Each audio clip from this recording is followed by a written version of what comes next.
আসসালামু আলাইকুম। নতুন হাঁসগুলো ডিম দেওয়া শুরু করেছে। আজকে কত পিস ডিম পেয়েছি এই ভিডিওর শেষে আমি আপনাদেরকে সেটা জানিয়ে দেব। তো সকালে ঘুম থেকে উঠে যে কাজগুলো থাকে সেগুলো একটু দেখাই।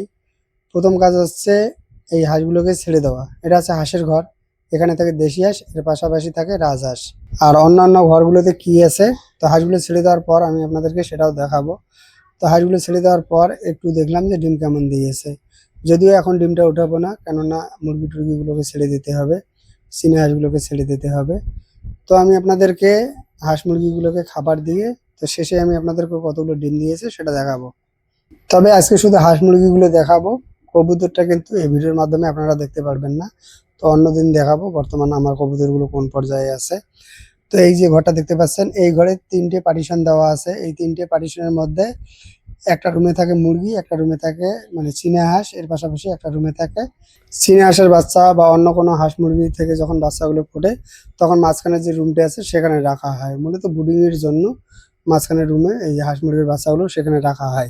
মাঝখানে রুমটাতে অটো ডিঙ্কার লাগানো আছে, তবে সব রুমে অটো ডিঙ্কার লাগানো থাকলেও সেই রুমগুলো সবসময় ব্যবহার করা হয় না, বিশেষ প্রয়োজনে সেটা ব্যবহার করা হয়। বিশেষ করে দুই দিকে যে দুটো রুম আছে, এই দুটো রুম ব্যবহার করা হয় যখন মুরগিগুলোকে আবদ্ধ করে রাখা হয়।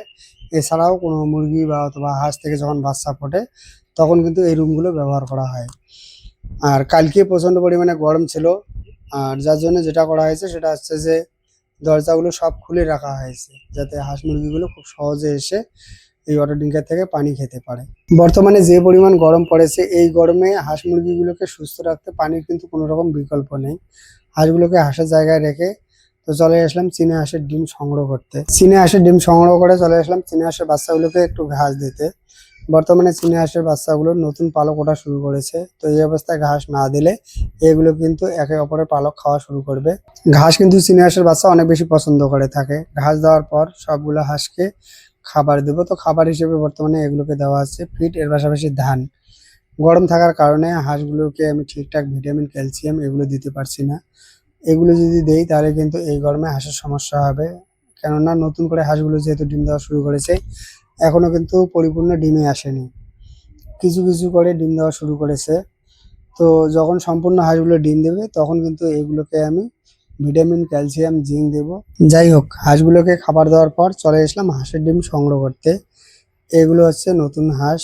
ডিমের সাইজ কিন্তু খুবই ছোট। এত ছোট ডিমের সাইজ হওয়ার কারণে এগুলো কিন্তু খুব সহজে বিক্রি করা যায় না। এর আগে হয়তো অনেকে শর্ট ভিডিওর মাধ্যমে দেখেছিলেন যে ডিম বিক্রি করতে গিয়ে কিন্তু সমস্যায় পড়েছিলাম, ডিমটা নিতে চায়নি। পরবর্তীতে আমি সেখানে রেখে এসেছিলাম। ডিম বিক্রি করে পরবর্তীতে আমাকে টাকা দিয়েছিল 10 টাকা পিস।